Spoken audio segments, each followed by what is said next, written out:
Dictation 120 शब्द प्रति minute start होगा 5 सेकंड बाद।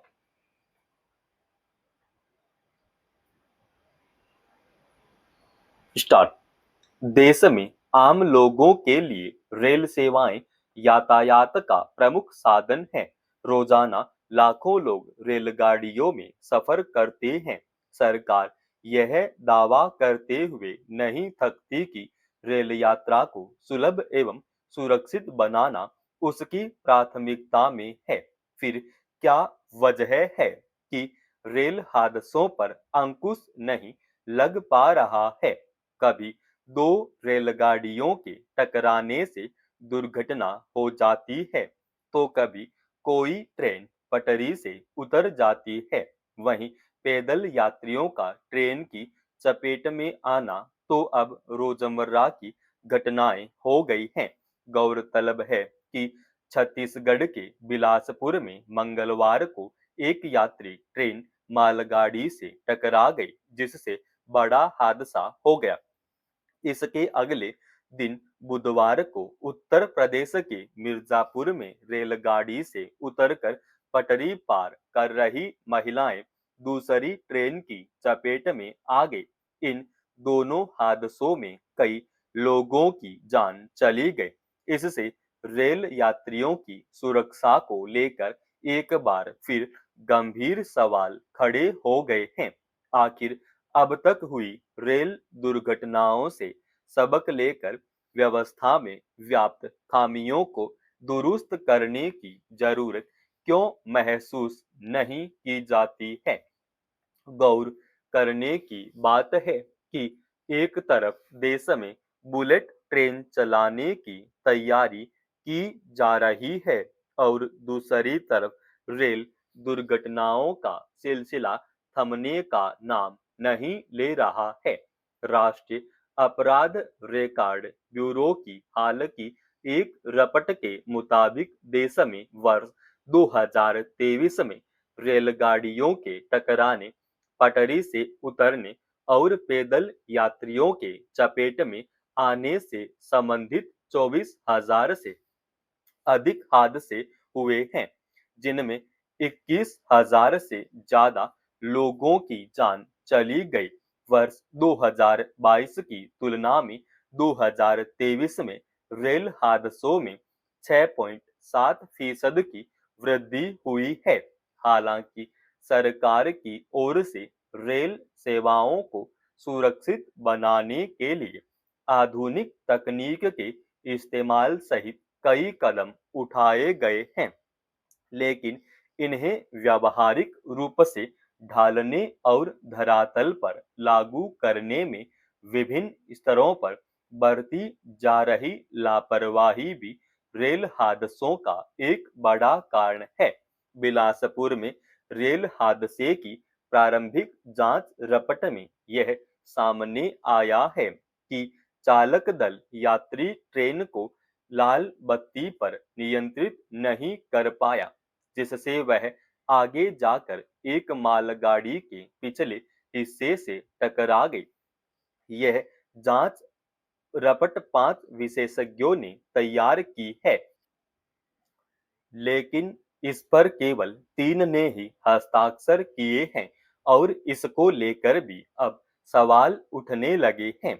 वहीं उत्तर प्रदेश के मिर्जापुर में हुए हादसे को लेकर रेलवे अधिकारियों का कहना है कि कुछ यात्री एक ट्रेन से पटरी पार वाले हिस्से की ओर उतर गए और वे उसी वक्त सामने से आ रही दूसरी ट्रेन की चपेट में भी आ गए।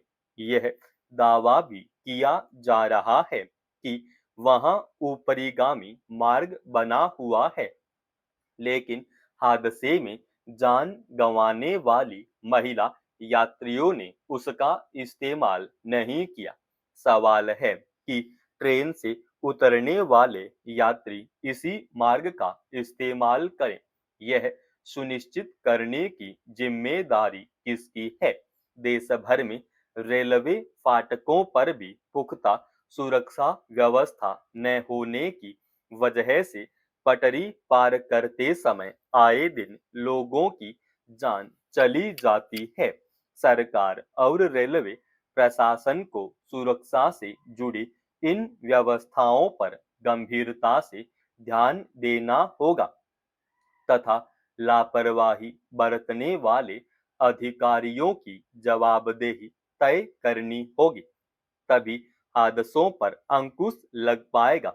दुनिया भर में आर्थिक असमानता का लगातार बढ़ते जाना अब कई मायनों में चिंता का विषय बन गया है। अर्थव्यवस्था की रफ्तार बढ़ने के साथ जब किसी देश में अरबपतियों की संख्या बढ़ती है तो इस पर प्रसन्नता जाहिर करने वाले प्रायः यह भूल जाते हैं कि इसके समांतर करोड़ों लोग हाशिए पर जा चुके हैं और भूखमरी, कुपोषण तथा बेरोजगारी उन्हें घेर रही है। स्वतंत्र विशेषज्ञों की G20 समिति की ताजा रिपोर्ट में भी वैश्विक असमानता पर चिंता जताई गई है, जिसमें कहा गया है कि वर्ष 2020 में वैश्विक गरीबी में कमी लगभग रुक गई है, लेकिन दुनिया के कई देशों में आर्थिक असमानता बढ़ी है। भारत के संदर्भ में कहा गया है कि यहाँ सबसे अमीर 1% लोगों की संपत्ति पिछले करीब 2 दशकों में 62% बढ़ी है। इस चमकती तस्वीर के पीछे एक सच यह भी है कि करोड़ों भारतीय नागरिक बेहद गरीबी में गुजर बसर कर रहे हैं। वैश्विक स्तर पर स्थिति कमोबेश ऐसी ही है। रिपोर्ट में कहा गया है कि करीब 2.25 अरब लोग गंभीर खाद्य असुरक्षा का सामना कर रहे हैं। विश्व भर में आर्थिक असमानता के गंभीर जोखिम कई स्तरों पर दिखने लगे हैं। नोबेल पुरस्कार विजेता जोसेफ स्टिग्लिट्ज की अगुवाई में किए गए इस अध्ययन रिपोर्ट में तो यहाँ तक चेतावनी दी गई है कि वैश्विक स्तर पर यह असमानता संकट के स्तर पर जा पहुंची है। इससे न केवल लोकतंत्र बल्कि आर्थिक स्थिरता को भी खतरा है। चीन में भी समान अवधि में शीर्ष 1% लोगों की संपत्ति 54% बढ़ी है। इससे पता चलता है कि दुनिया के एक बहुत बड़े हिस्से में आर्थिक असमानता की खाई इतनी गहरी हो चुकी है कि इसे भरना अब आसान नहीं है। हालांकि राजनीतिक स्तर पर इच्छा शक्ति दिखाई जाए तो इस असमानता को बदला जा सकता है, मगर यह निराशाजनक है कि दुनिया के किसी भी देश की ओर से इस आर्थिक असमानता को पाटने की पहल होती नजर नहीं आ रही है। अगर ऐसा ही चलता रहा तो इसके दूरगामी प्रभाव होंगे जिनसे निपटना बेहद मुश्किल होगा। समाप्त।